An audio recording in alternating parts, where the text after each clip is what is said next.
S4P is something like a rendezvous between science and policy.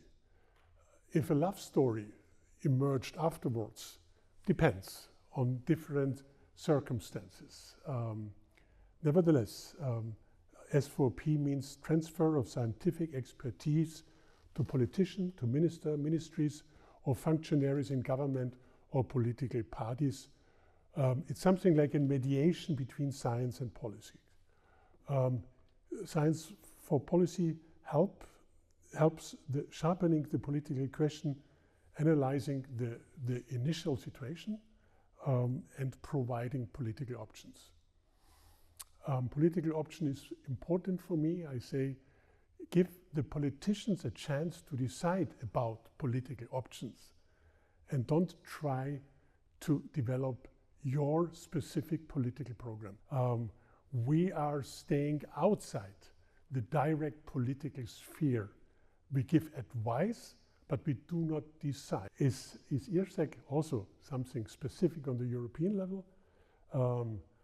In the morning, I expressed my sympathy for EASAC because this is a well-functioning, impactful organization. I like very much that you choose your topics by yourself. You are not reactive, you are proactive.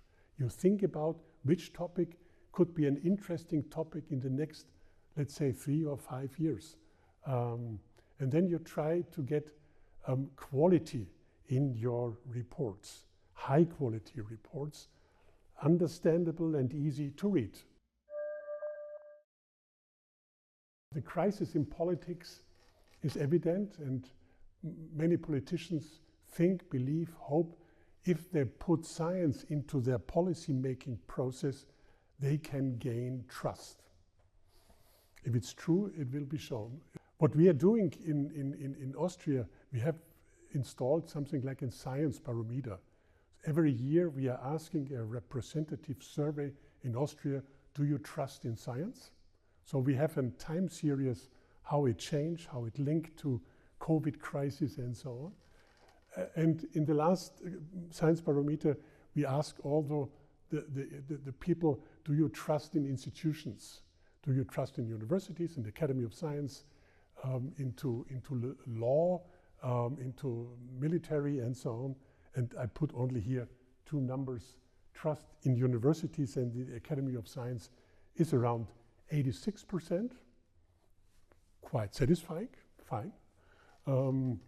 And trust in ministries, 54%, in the parliament 50%, and in the government 39%. So when is science for policy successful? I would say changes in the political attitudes of the population. This could be an indicator. Solving specific problems and issues, yes, and contributions to the legislative process. So if some findings are coming into the law. What are success factors? I would say addressing politically relevant issues, very important, and the research should be designed in a way that policymakers can utilize the results. Convincing presentation of the results, reader-friendly text. If the report is 100 pages long, okay, but then you have to have a very user-friendly executive summary.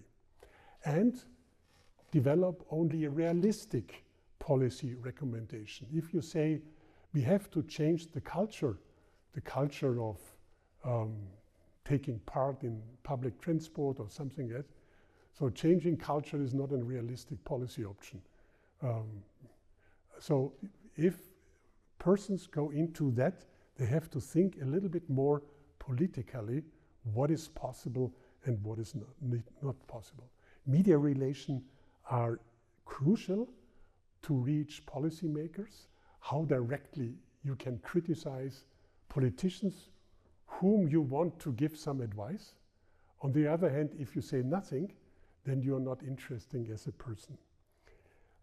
That brings me to the last point, trust. Trust is the most important thing in policy advice. a high degree of autonomy is important on the one hand, but a clear definition of what politicians need as well. Mutual respect, this includes the politicians have to show the respect what science means, respect not to manipulate, respect not use science for policy as a heat shield against criticism. On the other hand, as I said before, the scientific person in the council should respect the political reality. If science for policy is done well, politics, science, and the population will win. So it's a triple win situation. Politics gain in quality, and science learns what moves politically. And I would say it changed a little bit of mindset on the part of the politicians. They should sometimes more open and seeking advice, and the mindset change among researchers is also possible. Research not only for the publication list, but also for the help of society and politics. Thank you.